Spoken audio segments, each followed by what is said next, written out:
folks, welcome back to another episode of the Unlaced podcast. We've got a super guest in today, one I've been pumped for a little bit. I've been trying to get a couple of players from this club for a while, and it's been a challenge. And I tell you what, we've landed on an absolute superstar, a former teammate of mine actually as well, in Rhyan Grant from Sydney FC, a three-time A-League champion, Marston Medalist and Socceroo, mate. It's a pleasure to have you on the show. No, thanks for having me, Jakey. Yeah, we've obviously been trying to tee it up for a while, so it's nice that it's finally landed on a good date. Yeah, it has, and it's mate. You're looking like a pretty schmick there. You've made a bit of a transition from a I guess a bit of a ratty mullet, you would say, that got some headlines to, there's been some words from the inside saying it's a bit of a modern day standard soccer guy haircut. I mean, what do you say to that from some of the people inside the four walls giving you some stick there, I believe?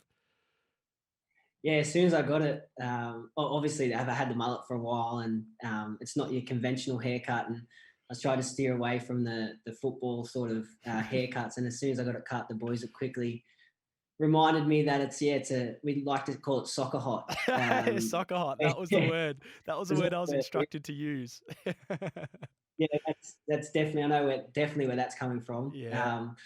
It's just, I had to change it up, obviously for a good cause, but wanted something a little bit different, and now I've gone for the generic football haircut, and actually don't mind it. I thought I wouldn't be all for it, but I actually don't mind it. It suits you. Yeah, I'm pretty sure you've had a shaved head before, I've seen, but no, I do want to allow you some chance to just fire back at this particular person who I think you're warming up to, because he did mention to me that you've become quite mainstream with the amount of time you're spending on your phone, flicking through Instagram and whatnot. So do you care to defend yourself publicly here on any shape or form? I've got a whole folder of this guy that you're referring to, and I'll name him. His name's Michael Zullo. I've got 26 photos in my phone, on my camera roll, of him on his phone when all the boys are trying to have a coffee together or play cards, and he's literally on his phone. So he's just trying to get in before me, and he's all lies, mate. Yeah. But, anyone that knows Michael Zullo, he's good for a white tail. So I thought I'd share that with you. He was pretty firm that you've turned into a mainstream fella. Anyone knows Rhyan Grant, he's he's independent, he's a hipster, he's fresh out of the central roots of Sydney, so he's as down to earth as they come. And I think I wanted to go back to one of the first times where we actually met. And it may have been before this, but I feel like the first time I met you was around the time we went to Colombia for the Under-20 World Cup, which was in 2011. So the young Socceroos back then. I mean, do you have any memories of that sort of period? Because you played quite a lot. I think you went to 2 World Cups from an Under-20 standpoint and played quite a lot of football for the youth setup at the national level. Yeah, so I'd been to the World Cup before our one a couple of years earlier with the older group, and we went to Egypt, I think, for that one, which was really cool to be part of, and wasn't a mainstay in that at all, just sort of one on the fringe, and was lucky enough to get a few games. But then obviously we went to Colombia, which was my age group, so I was in the whole process going through the qualifiers, so it was really cool to be part of that. And then to as you know, going to represent your country on any level is always awesome, and then to do it with a really good bunch of boys too. We were very tight-knit back then, and I still talk to a lot of those boys now, so it was a really good time. And there's a few funny stories to come out of that trip. I do remember our bodyguard, not our bodyguards, but our security guys. Right? Yeah, it was sorry, the police force. They were, I think, it was like the it was crazy army how or much police. people had. Yeah, and they were letting us hold their guns, and we posing, holding their guns, doing like kill shot on the side and stuff. Fair dinkum, I didn't know.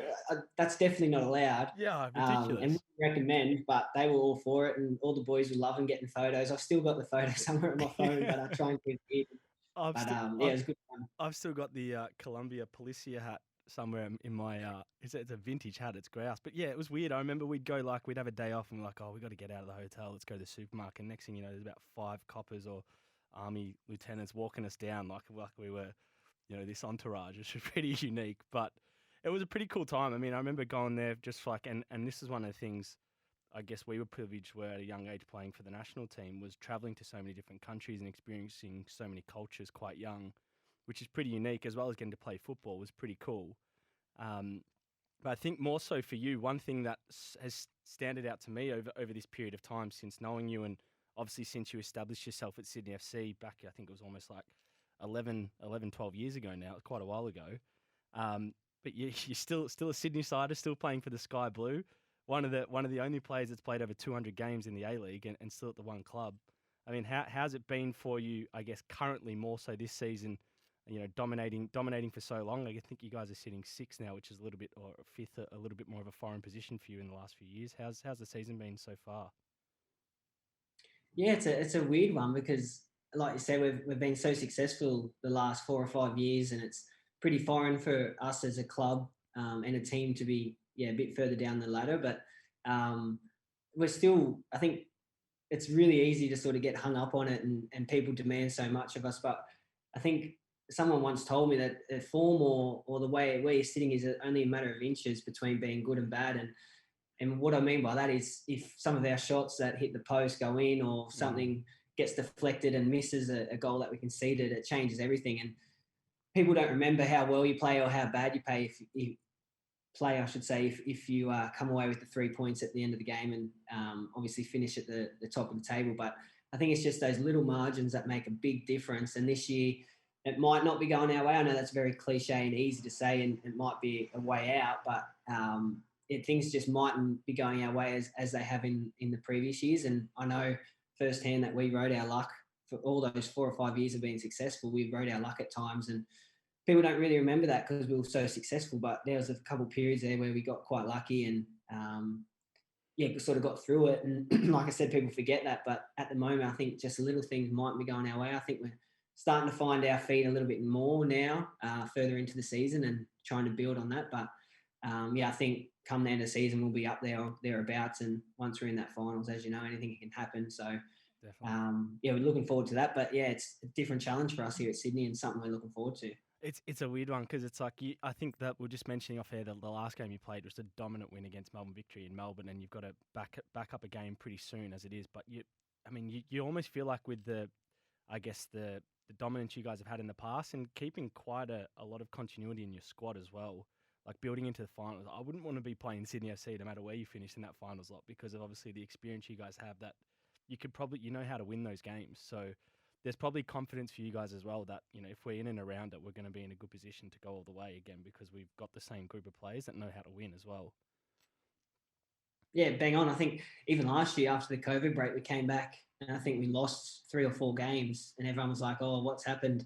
And then we got into the semis and obviously bossed it and ended up winning the grand final. And like I said before, I've said it a few times now, but people forget that. They forget those few games that we lost on the trot and everyone was questioning us. So this year, I don't think it's too different in maybe things haven't been going our way, but as soon as we get on a roll, or like you said, get into those finals where anything can happen, I don't think teams will want to face us with the experience that we have and knowing what we can do at that pointy end of the season. So, we're still really confident. I know I don't want to talk heaps of football and be heaps cliche and the rest of it, but we're still confident. We know that we've got the players to do really well, and we have a great team here and a good culture. So I think, like I said, when we get there and at the end of the season, we'll give it a red hot crack.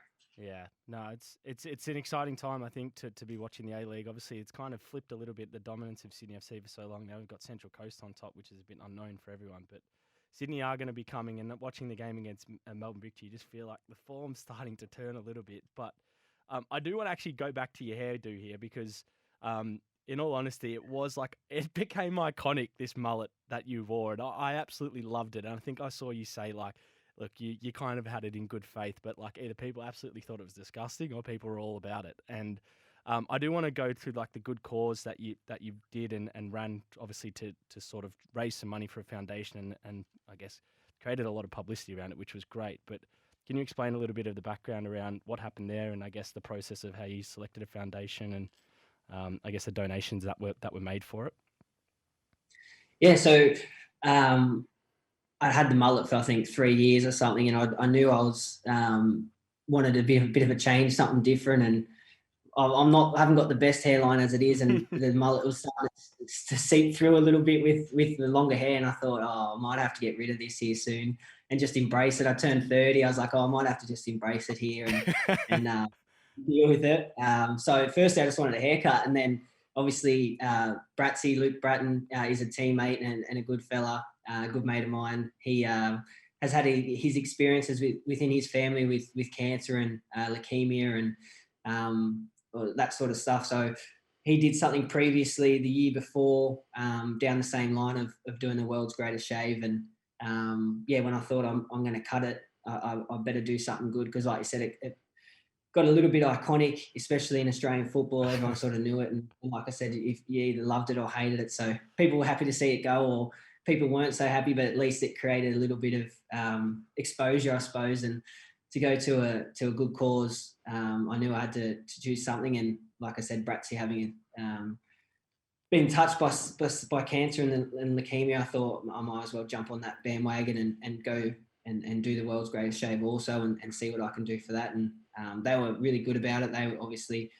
have done so many times, but they set it all up and makes everything so easy. And then it sort of just ran from there. People were more than happy to donate to see it gone and just to help out me and help out obviously Bratsy and everyone that's been touched by leukemia or cancer of some form. So yeah, the Leukemia Foundation Awesome. were really good about it, and yeah, got it done. I think I ended up getting about 27,000 in the end. Did which you was really? Wasn't the goal like 10 grand or something at one point?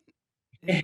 So I think I put 10 grand, not knowing how well I'd go, because usually you get a few months to sort of raise awareness and all the money. But I was pretty desperate for the haircut, so I asked if I could do it within a month, and they said, yeah, no problem. Obviously, they're just happy for me to do it, and then yeah, within a few, I mean, I don't want to lie, but I might be a little bit wrong here, but I think within the first 12 hours, I think I'd got nearly close to the 10 grand. And You're then kidding. after that, I just kept putting it up 5 grand, and everyone just kept donating, and it went a long way in the end. And yeah, 27,000, I think, after 3.5 weeks, which I was over the moon with, and obviously going to an awesome cause. Mate, props to you and Bratsy for looking into that and making that come to life. I think that was a beautiful thing to do. But I mean, I do miss it. Is it going to come back at some point? If you hit that dirty 30 now, it's like, nah, Buster, keep it flat, keep it straight.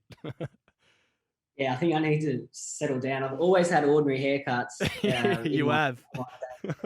Yeah, I won't go into. short. I was going to say I won't go into the one I saw at the AIS back in like 2008. It was that was something else. It was fresh out of Hawaii, like a dreadlock blondie kind of. A mop top that was doing nothing for me, but couldn't tell me. No one could tell me it was ordinary, and even when I had the mullet, no one could tell me it was shit either. So I ran with it, and I know probably in a few years I'll look back and think, well, what was I thinking? But at the time, I was all for it, and all the every fella I sort of know is like, yeah, obviously the mullet's awesome and happy for me to rock it, but yeah, my mum, it grew on my mum and my sisters. They didn't mind it after a while, but at the time, at the early days, they were like, "Yeah, I'm not sure about it." But it worked out all right in the end, I reckon. Oh, beautiful, mate. No, well, you can obviously see that behind you as well, the Sydney Sky Blue sign. I do want to touch on. I did dabble just at the start, around like 200 games, almost 12 years at the club, the one club. I mean, that's pretty amazing in a 10, 11 team league for the majority of the time. To remain at the one club in the highest league in this country is pretty amazing stuff. I mean, for you, there's obviously been opportunities to, I'm sure, explore other avenues and other options outside of Sydney. I mean, what's always been, I guess, so pivotal for you to stay there and I guess be such a soul, a soul defining part of that club really for the last 10 years? Yeah, it's a funny one because it's all I know at the moment. It's always I never thought I'd play professionally, let alone for 10 years or at the same club for 10 years. It was just one of those things that I was very lucky to sort of initially get the chance, and then it sort of just rolled on from there. When you're a part of it, obviously, you just take it day to day. I know it's pretty lame to say, but you sort of just get used to it, and year in year out, it's all you know. So you just keep going with it. But there were a few chances, I suppose, or opportunities to try something else. But as long as I was playing in the A League, I wasn't going to leave Sydney if they were happy to have me, in which obviously worked out on both ends. But yeah, there was a while there where I definitely wasn't in the starting 11 at Sydney, and I was trying to sort of find my feet and find my position, sort of playing here, there, and everywhere, and mostly left out most of the time. But I was just happy to be part of it, as you know, or anyone that's sort of played football.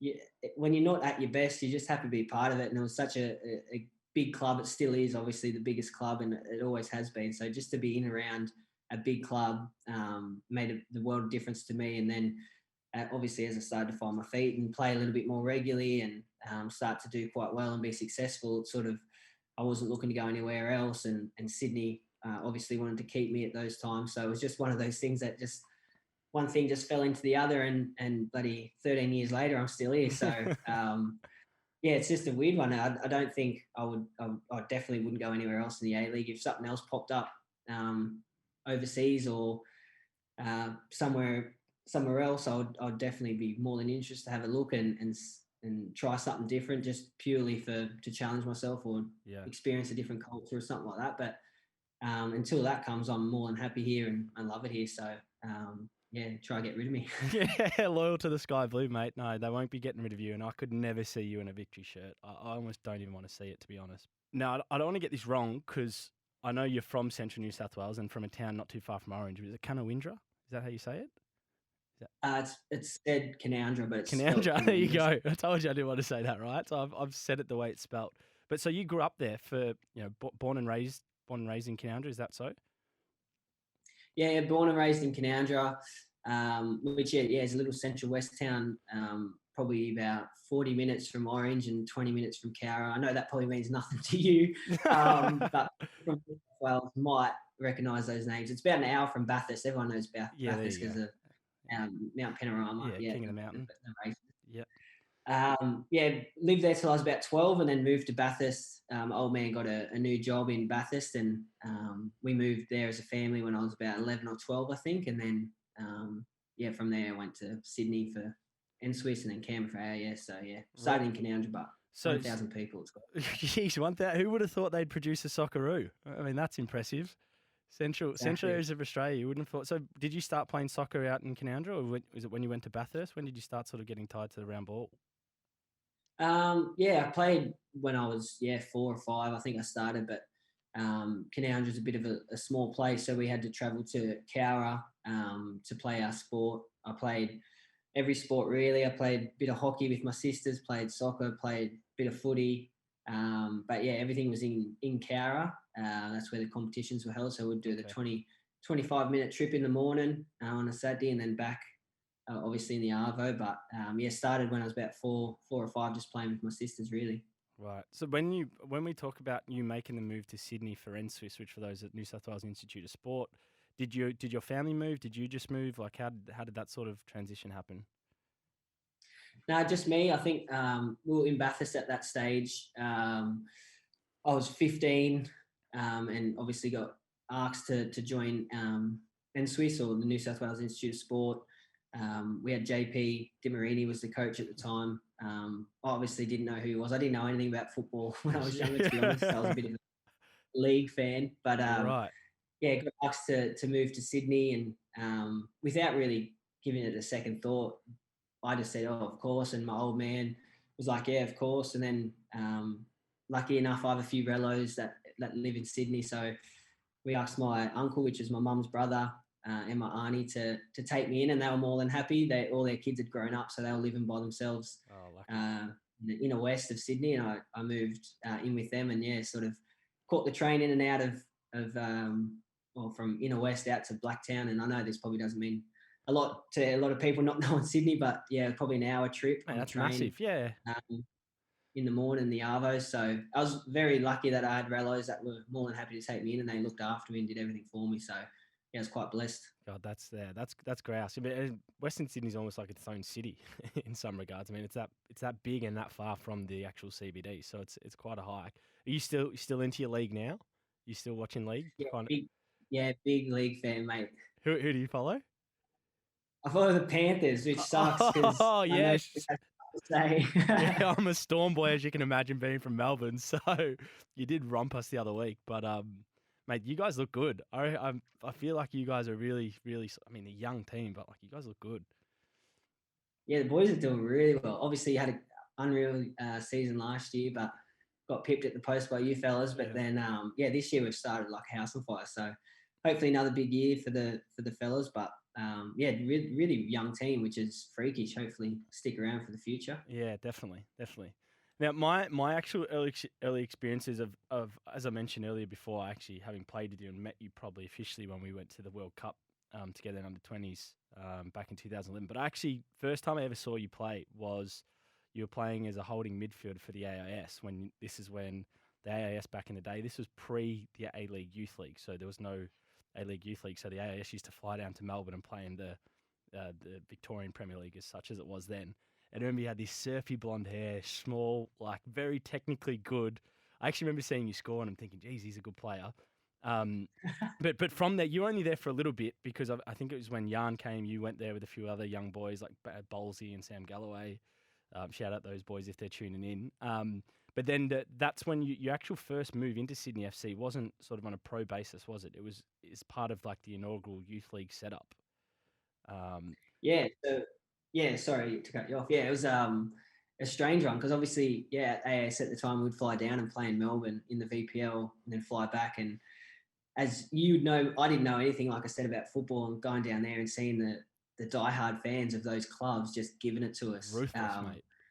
Was ruthless, mate. I'd never seen anything like it. And obviously, no disrespect to it, but I didn't think it was a massive league. You know what I mean? I just thought all I knew was as like NRL or Union, what like the top level, the A League at the time. And then to go down there and just see people throwing pies at me and saying you're taking our tax money. Like it was just an eye opener. I think I was 16 or maybe just turned 17, and I was just like, wow, what is this? Yeah. It was just a massive eye opener to see how big football really was in a different state that I'd never sort of experienced. But then obviously at the time I was playing for the AIS, but the youth league started in the A League, and I was lucky enough to sign for Sydney FC, and we were still living at the on campus though, in the the AIS. Yeah. Yeah. And then we would have to travel. Me and Kofi Denning at the time both were at the AIS, and he was a Canberra boy, so he lived just at home. But we would have to get the bus on the Friday down to Sydney, train on the Friday Arvo, and then play for Sydney FC on the Saturday, and then get the bus back. Wow.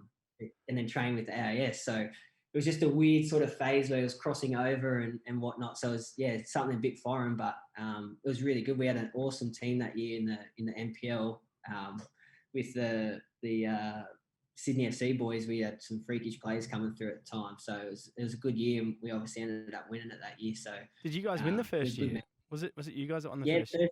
There you go. Yeah, we won it. Yeah. We had a really good team. We had like Brendan Gann and obviously Kofi. We had Sean Rooney for a little bit.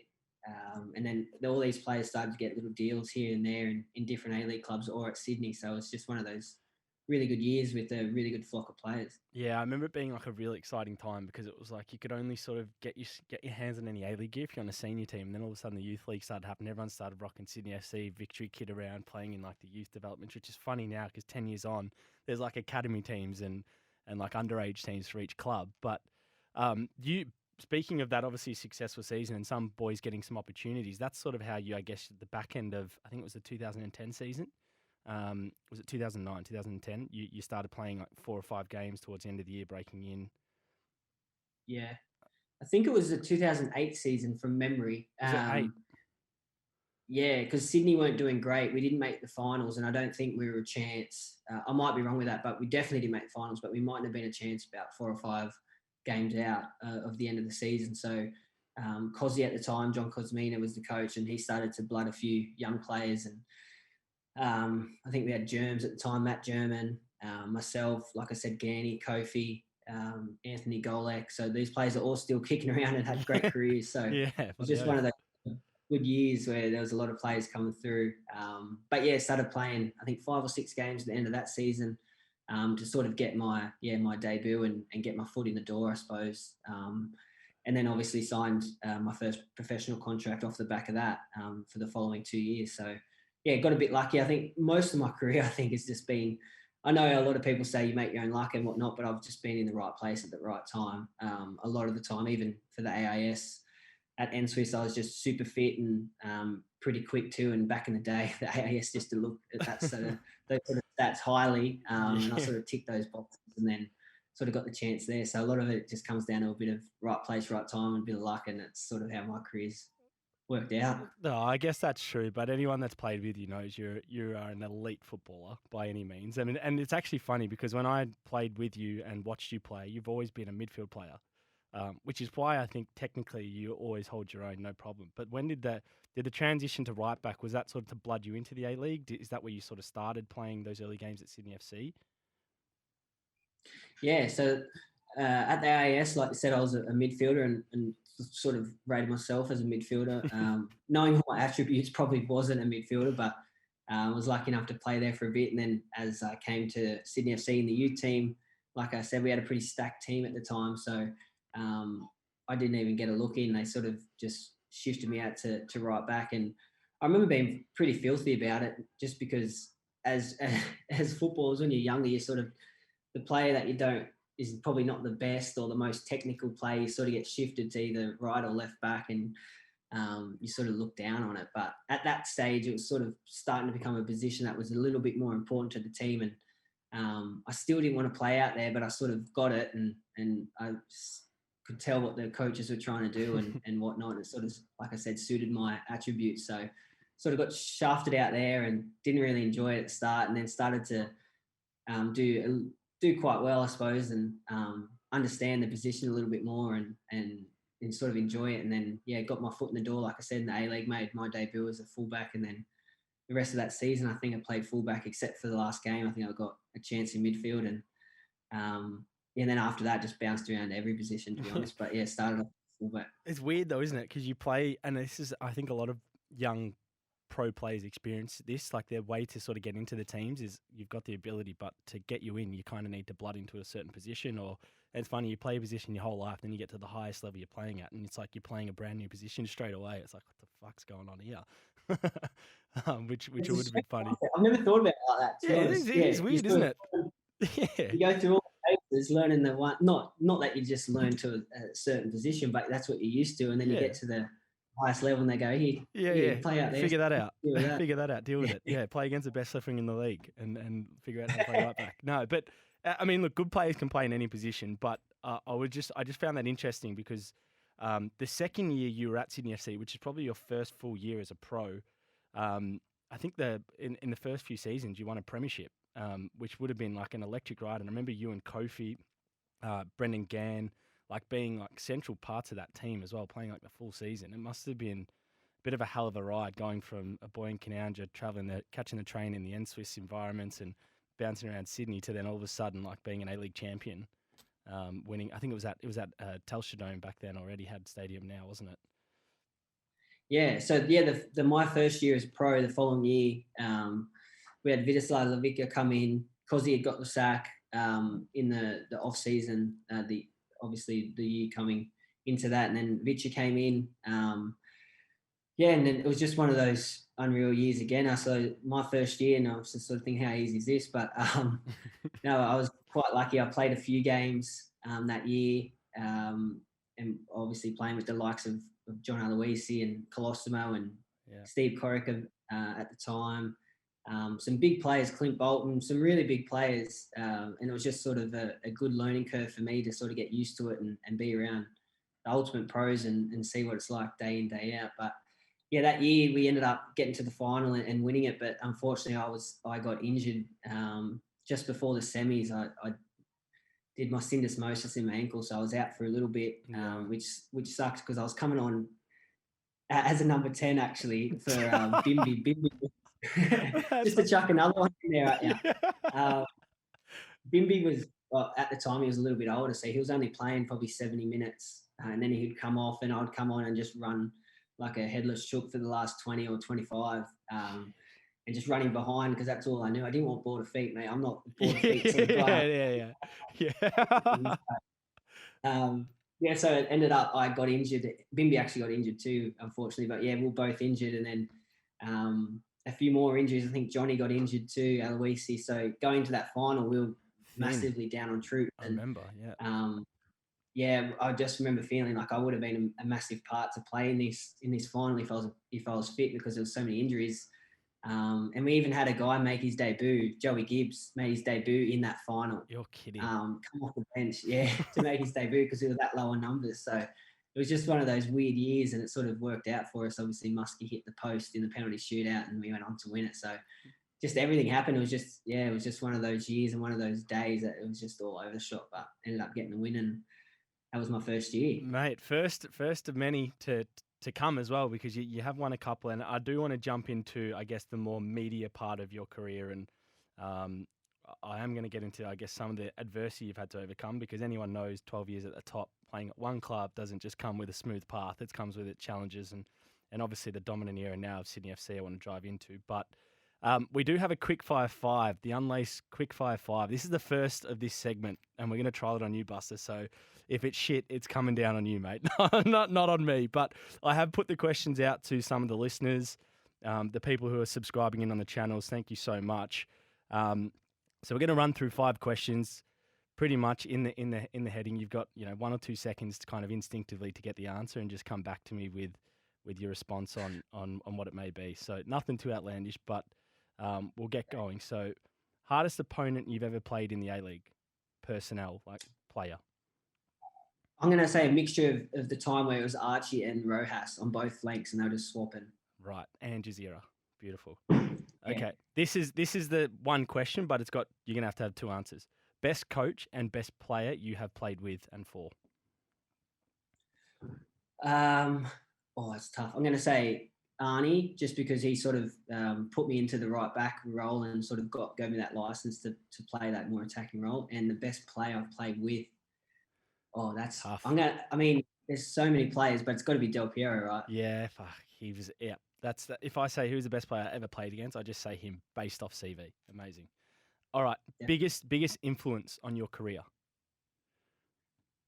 Another cliche answer, but probably my old man. Yeah. Just still to this day doesn't miss a home game, just loves it. He's not even a soccer guy either. He's just a massive rugby league fan too, but still thinks he knows a little bit about it. And just supports.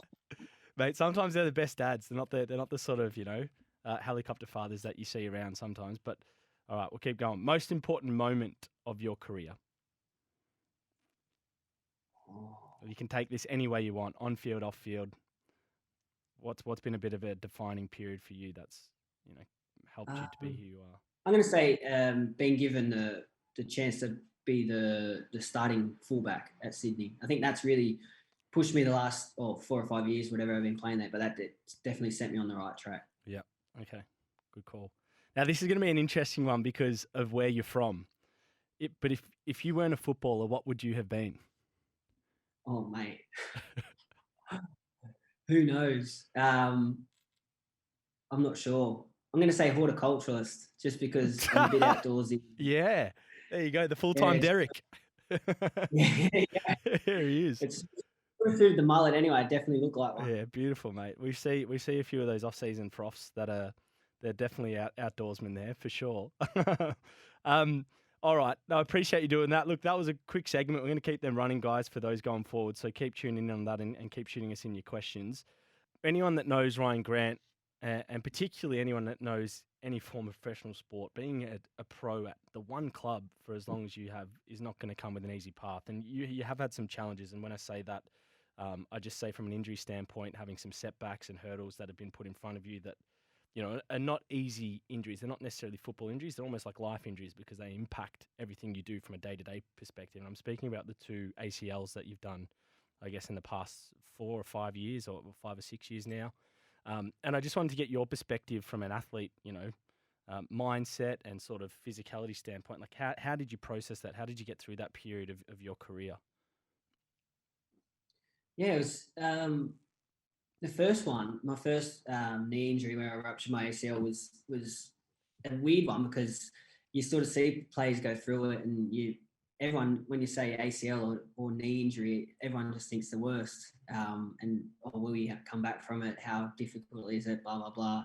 So I was, had that in the back of my mind, but at the same time, didn't really know what to expect. And I think I was 21 at the time. So I was still sort of learning my craft and knowing what it was like to be a pro when it comes to looking after yourself and the rehab and all that sort of stuff. So yeah, it was difficult. I remember calling my folks and being like, oh yeah, I've sort of done my knee, and my dad has done his knee in the past, so he was a bit like, oh yeah, that's obviously not good news, but you'll get through it, blah blah blah. And everyone says the right things to you at the time, but um, you've still got to get the operation. You've still got to wait 3 months until you can run again or jog, and then you're still going to wait another 6 months to tick all the boxes, and then obviously after anywhere between 9 months is when it actually you get back to playing. Well, you hope to get back to playing after that long. So everyone tries to say the right things at the right time, but it's just one of those things like, do I take that in now and I can be more positive about it now, but then in 3 weeks' time, I'm going to be in the same sort of position where I still can't do anything. I'm still going to be have my down moments and have my own thoughts and the rest of it. So yeah, it was tough, but at the same time, I'm quite naturally a pretty positive guy and pretty upbeat and happy-go-lucky. So I never got too down. I was quite lucky where um, I still had another 2 years or close to 2 years on my contract. So I never had to worry about getting back by a certain time to make sure I was back playing and doing everything right to earn another contract. So I was quite lucky in that regard. But still, that doesn't make the biggest difference. You still got to go to training and do all the right things. So it was, yeah, definitely difficult. And then on to the second one. You sort of, everyone says, oh, is it easier? You sort of know what you got to expect, what you got to do and the rest of it. So you sort of like, yeah, I suppose you know what's ahead of you. So it can be a little bit easier, but at the same time, it's pretty hard because you know what's ahead of you. Correct, and you know right? all the hard steps you take and all the boxes you got to tick before you can do anything. So yeah, I was quite lucky again where I was sort of just like, oh, it is what it is. Like I was pretty happy with my career by then. I think I was 26 or something, and I'd called up to the Socceroo, hadn't played, just sat on the bench, but I was just chuffed with that. So I was like, oh, I'm pretty happy with my career. I've won a grand final, scored in a grand final, then called up the Socceroos. Didn't get to play, but I was still got the jersey. So I was quite content anyway. So I was like, oh, if this is it, then this is it. But I know that sounds super dramatic, but it's only an injury. But yeah, I was just more like, oh, it is what it is. And then sort of having that relaxed, I suppose, mindset just made it a little bit easier for me not to put too much expectation on myself to get back. And then, yeah, when I was in that frame of mind, it just made it a lot easier.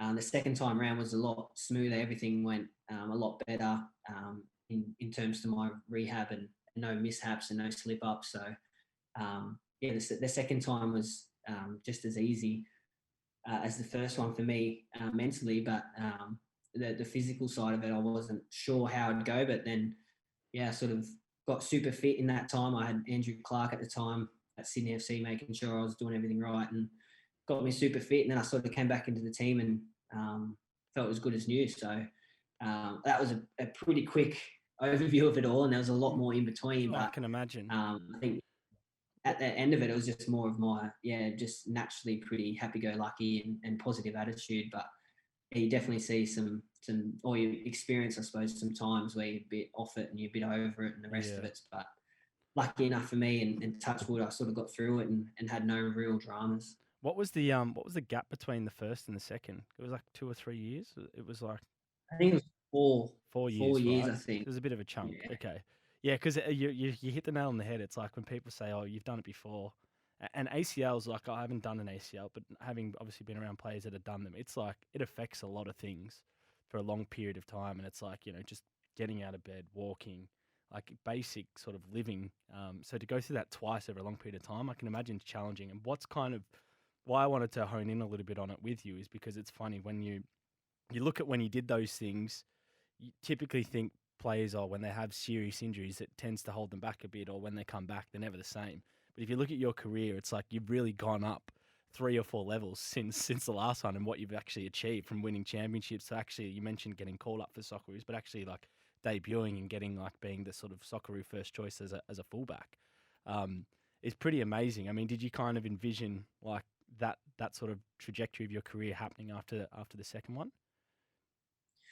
Definitely not. Like I said, I was very content with my career. Not that I'd set the league on fire or had the best career ever. I was very far from that, and I was aware of that. But just in myself, I was more than happy with what I'd done, and if I wasn't get back to where I was. Because I did it in the preseason, and the year before is when we won the final on penalties, and I scored the equaliser in that grand final, and that's the year, like I said, I'd been called up for Australia. So a lot of good things had happened for me that year, and it had been my best year to date as a professional. So I knew that it was going to be tough to sort of get back to that level if I could.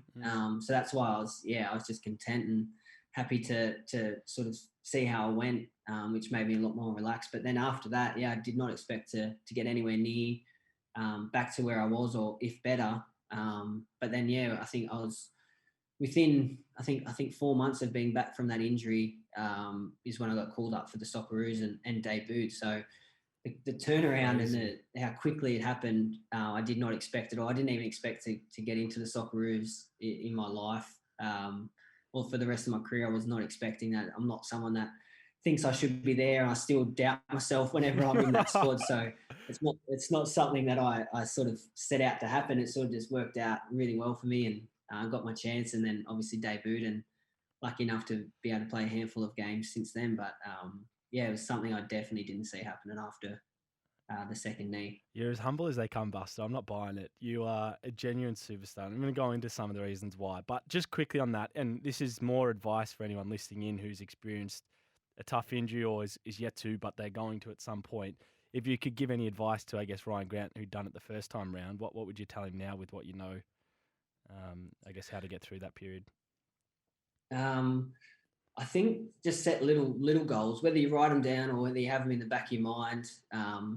Just get to here by then, or if not, just have little boxes you can tick and be like, oh, I've done that now, time to move on. I think that was the biggest thing for me, especially on the second one, because I'd learned that from the first one. I sort of probably didn't look after myself as well as I should have with the first one. And when it came to a bit of, maybe I was a bit overweight, and trying to get back from that, I had a little slip up and put myself out for an extra 3 or 4 months, which wasn't great. But probably just set little goals and make sure when you achieve them, you sort of put them behind you and then look forward to the next one. And by little goals, it could be anything, whatever the injury is. But for me, it was make sure I could do the figure 8 runs properly within a certain time. And obviously everything's checked by the doctors and the physios and whatnot, but you set those goals as you go.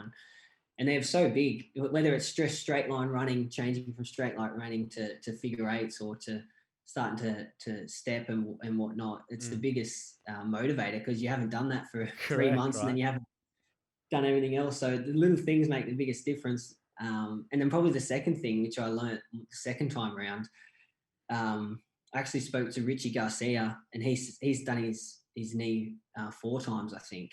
And obviously he played in the Prem and the rest of it. So he's played at the highest level. He said, as a footballer, you never really get this chance to get away from football and live pretty much a normal life. And I know we're very blessed. I don't mean that in a derogatory way, but we sort of miss our weekends. We miss our everyday. We miss different events and celebrations and stuff. So he said for him it was big. And then he obviously gave me the advice was make the most of that. Make the most of those weekends off when the boys are away on an away trip. You're obviously stuck in Sydney and you still got to do your rehab, but go out with your mates, or do that trip down the coast, or go see your family or something, stuff that you sort of miss out on. And just getting away from football in that way, or getting away from sport, was massive for me. And I, at the time, bought a van and sort of decked it out with a bed, and went on little trips up and down the coast by myself at times, and with my dad other times, and just went fishing or went surfing or went whatever. How good's that? I'm ordinary at both of those, but it was just good fun to get away and sort of take your mind off all of it. That was a massive distraction. And then when you come back in on the Monday or the Tuesday, whenever you had to be back in, you're like laser focused to get back in, because you actually missed being on the pitch because you're away from it for those few days. So I think that's probably the biggest advice I would give anyone that's going through long-term injuries. That's awesome. It's interesting as well. Like, that change of perspective can actually help football, and we speak about it on this podcast all the time. And it's I remember those periods for you, like they were tough periods. And I think that's actually great advice that Richard Garcia said. It's true, because you probably never do get that opportunity to do some of those things. And I actually never even thought of an injury like that as that's an opportunity to go be a normal human, because sometimes I felt when I had serious injuries. Like I almost forgot what it was like to play football. So when you mentioned like just getting on the grass and running, you're like, this is as good as it gets. This is awesome because you forgot what that was like, but let alone playing. But now credit to you, man. And I think one of the things about you that's been evident is that you've been a real like cult figure of Sydney FC for a long period of you being there. And we joke about the haircut, but just from an actual playing perspective and being a pivotal part of almost every squad. Um, through that right back and midfield position across the last few years. One thing that's really noticeable from the outside is the culture that Sydney FC has been able to build over the last 4 to 5 years, which is obviously translated into on-field performances. And I'd love to tap into that a little bit to kind of get your perspective of what happened in between sort of the four walls there that really enabled all of this success over the last few years to happen, and I guess dominance across the A-League. Yeah, I think we always had a good culture here at Sydney. We've had a lot of good players come through, but I think the biggest thing was we had especially in my early days at Sydney, we had so many coaches come through. So it was one every year or 2 years, and it was just a sort of a bit of a rotation there. And obviously we have big players come through. I'm very lucky to play with some big names. We spoke about Del Piero before, but even him coming through, but then he would obviously leave after a couple of years. So it wasn't that it was a bad culture, but I think when Arnie came in, he sort of brought in a few boys, and then just whether it was luck of the draw, obviously he says he brings in good people as well as good players, which is true. But when those sort of boys came in, when it was Brennan O'Neill and Joshy Brillante, Jules came in, Alex Wilkinson came in.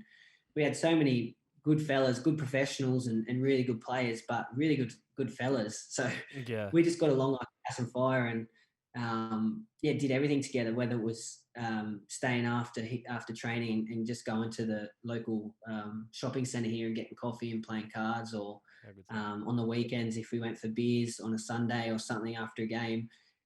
As you know, whether it's mates or football mates, sometimes you get 4 or 5 boys, but honestly that year we were getting 13, 14 boys. Wow. Going for beers, which is that says a lot. You don't hear that very often, yeah. So it was one of those years where we just all got on really, really well, and I think that just translates, like you said, onto the pitch into good performances, and again with the cliches, but you just got each other's back and you're there for each other. And I had boys. I lived by myself at the time, and I only had a 1-bedroom apartment, but I had 5 or 6 boys just sleeping at my place on the weekend. It was just one of those ones. Everyone was in each other's pockets, and just having a really good time and getting along really well. So it was just one of those years again where everything just gelled, and I think that's the year we broke all the records, and I think we only lost 1 game that year, and then obviously went on to win the final. So I think the culture that started was massive, and then a lot of those boys are still here. Obviously some have left, but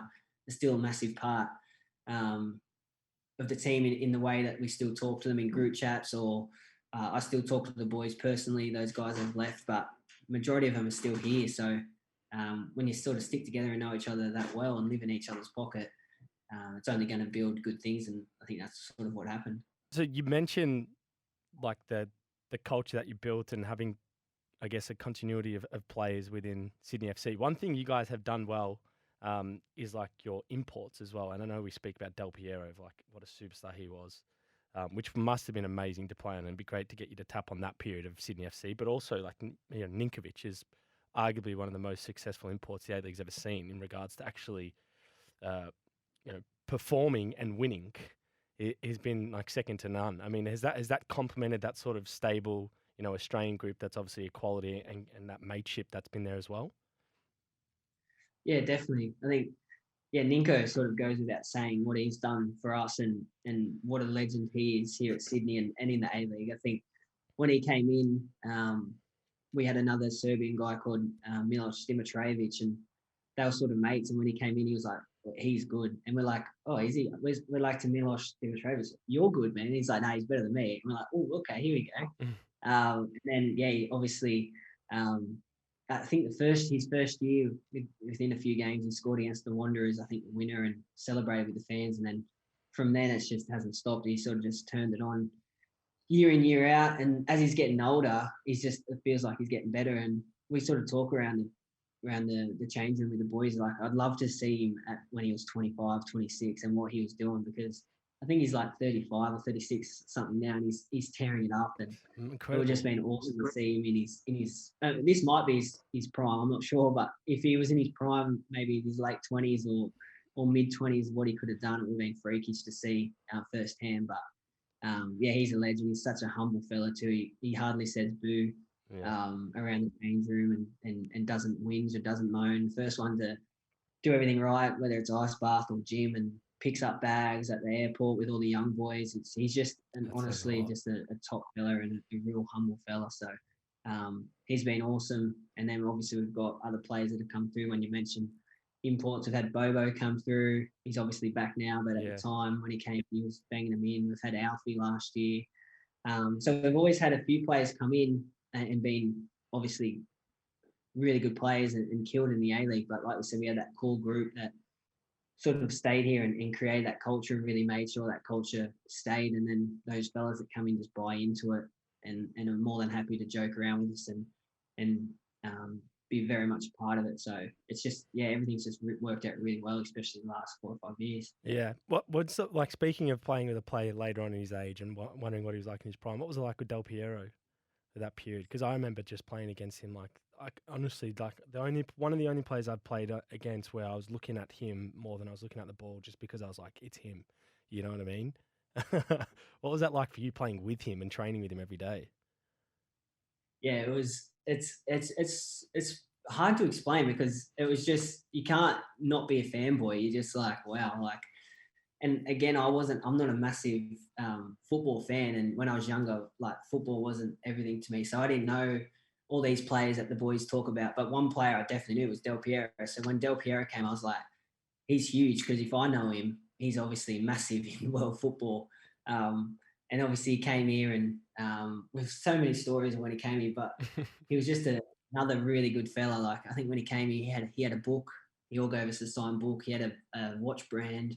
We all got a watch. And it wasn't him being like, oh, look at me, here, have a book, have it. He was just like, oh, here, fellas, like, I've got all this stuff, obviously. This is for you. And if you don't want it, no problem. But we're all like, no, give it to us, Yeah. What man. else you got?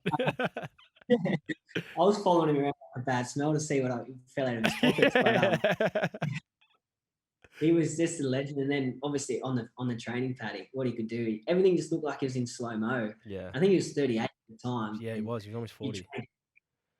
Yeah, mate. And you train against him, and he would come in, he'd be like, leave the ball hanging there, and you're like, oh, I think I might have been 22 at the time. So I was young and nippy, and I was like, oh, I'll get this. And he'd just sort of get his ass in the road, or Yeah. just pull it away, or put it through your legs, and you're just like, wow. And you'd honestly do it every session. You're like, oh, I've got him this time.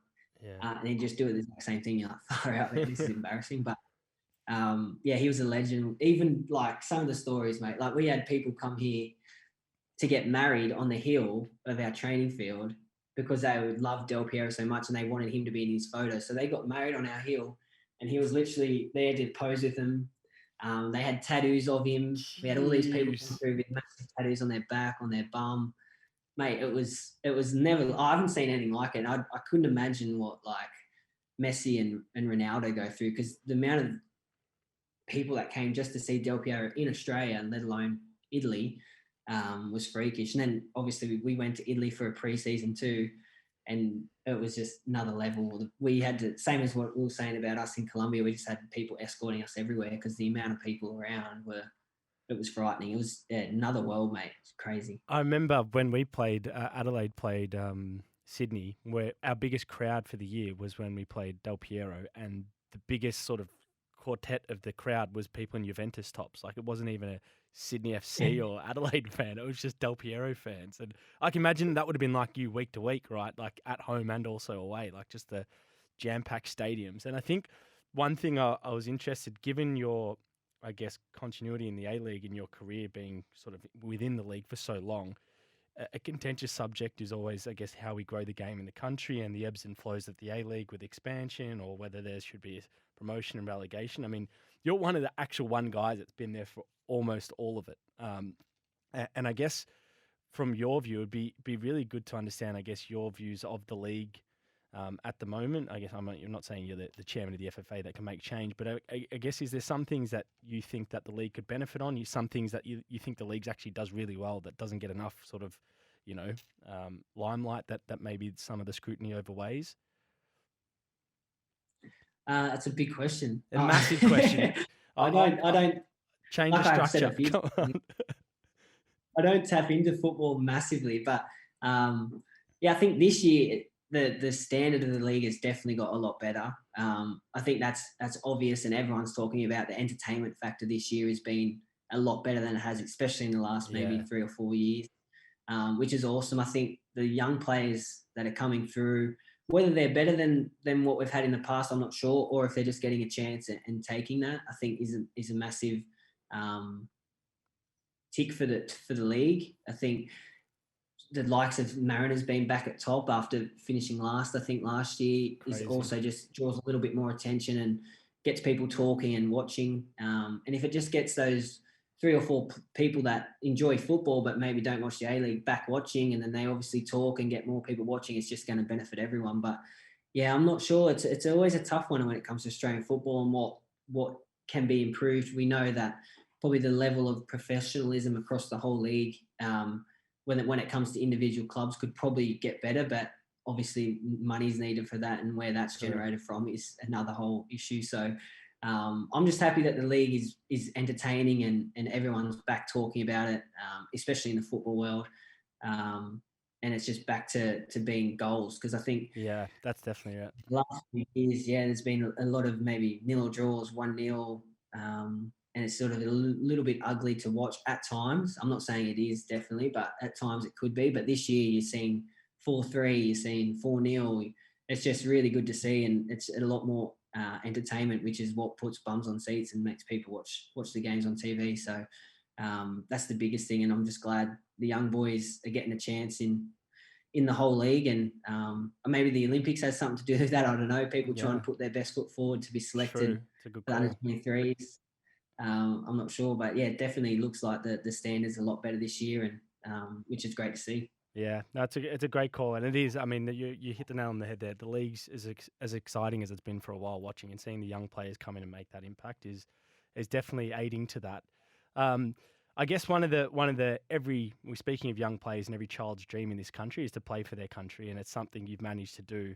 And as you said, quite humbly, it wasn't something you probably thought you would have done, quite a while ago, and been such a pivotal part of the Socceroo setup. But I mean, how was that, getting the call up initially to obviously one being a Socceroo squad, but then actually debuting for your country? It must just be surreal, because you did it at every level, on the youth level, but doing it on obviously the senior level must be something different.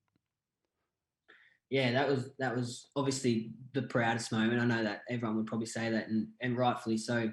Proudest moment playing for your country and representing the Socceroos was awesome for me, and huge.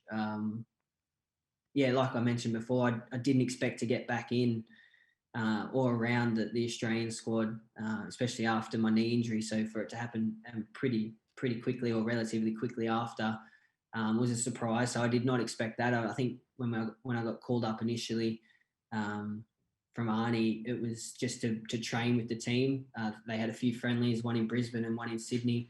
So I was just there to be a part of the training, and then lucky enough, I think some boys dropped out of the squad, and then Arnie said, "Yeah, you'll stay on with us and play, or be part of the next game," which was Lebanon in Sydney. And then obviously, ended up starting that game and debuting. So didn't expect it. Didn't expect to start the game or even be on the bench, to be honest. But it sort of worked out that way, and it was just awesome that it got to be in Sydney, where I could have all my family travel up, and then obviously have a lot of friends there too. So couldn't have worked out any better, to be honest, having a debut in Sydney, and it actually was Tim Cahill's last game too. So it coincided with that. It's a pretty cool moment, and my cap number was 600 too. So it was just really cool how it sort of all worked out. Pretty even number to remember when people ask me, and then you can't forget that. Cahill retired, having everyone there in Sydney. So it worked out really well, and like I said, I was just happy to get that one game. If that was me done, then I was buzzing. I'd got my cap for the Socceroos and achieved my highest goal, so I was done after that. But obviously, so I've been quite lucky. Mate, no, it's awesome, and I am very proud of you, having played with you and seen you on your journey going to achieve that. It's a pretty amazing moment. Anyone playing for their country, and obviously now we've got ambitions to go back to the World Cup, is something even more exciting to be a part of. But I think the last thing I do want to get your perspective on, and anyone who's watched the A League over the last few years has known Busta's a big game player. He stands up in big moments. He seems to not score too many, but he seems to rattle the net in the important moments. And last year's grand final was just an example of that. I'm really keen, and as part of this grand final, I will say you did win Player of the Match, which the Joe Marston Medal has been around for as long as there's been a pro league in this country. Of the Player of the Match in the I guess the Australian Professional League grand final. So it is quite a sentimental medal, which you won in that game. But can you talk me through that game and obviously the 100th minute winner in extra time off the chest of all parts of the body? I mean, what a pretty crazy period that must have been for you. Yeah, it was awesome. Obviously, the game was. People said it was a bit of a boring game, but I remember on the field. I remember it being a few chances. I know we definitely had a few chances. They obviously scored the goal and then got disallowed for obstruction. I think for the VAR in front of Redders, but yeah, it was one of those games where it sort of was it going to happen or was it not, and then obviously went to extra time and. In the 100th minute, I think you said it. I think Bratsy just put one on a platter, and it was. I probably should have headed it, to be honest, and it looked more conventional. If Do I you reckon headed if you it, had it looks missed more it, conventional. if you had missed it, do you reckon that would have been everyone like, mate, why didn't you header it? That would have been the feedback, wouldn't it?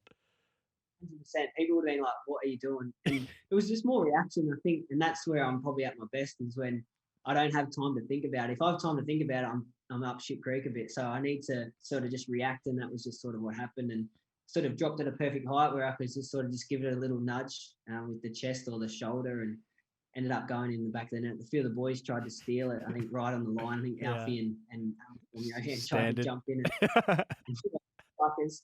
But it worked out. It went in the back of the net, and I ran off like an idiot and pulled my shirt up. Did not obviously have that planned and regret that. That's the biggest regret. But obviously, I was on a yellow card, and that created a bit of controversial Yeah, moment. discussion. The second yellow, blah, blah, blah. But it was more, I'm just looking at it more embarrassed. Like, what was I doing? I've got the pasty white body trying to get my rig out. It's no good.